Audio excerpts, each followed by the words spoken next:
In the age of bonded cellular, Wave Central feels that the RF systems are still very viable and important to the news gathering organizations. Our latest installation was a television station in Florida. They have multiple central receive sites. All of them were steerable antennas, and in recent months, all of them were in need of maintenance, to the point where they were down to one receive site for ENG and for their aircraft. We came in with a diversity receive system. It was easily installed by us. We used RF over fiber. Without any climbing or riggers, we got their system up and working in a matter of days and gave them 100% coverage, 360 up to 40 miles with their aircraft.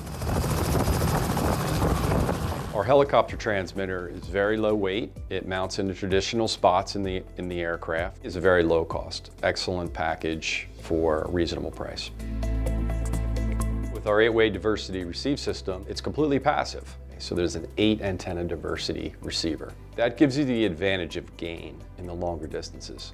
So you no longer need to have a high gain steerable dish and the software, and you don't have to have a person steering an antenna and getting it in. We could stack receivers, so you could receive 2 or 3 vehicles or aircraft at the same time to the same site. Bonded cellular is great, it has its place, and we don't dispute that in any way. But if there's an incident or the bonded cellular isn't available, you've always have that RF as a backup. Wave Central feels that it's important to maintain your RF systems, and we're providing a low-cost solution to help you as your systems age.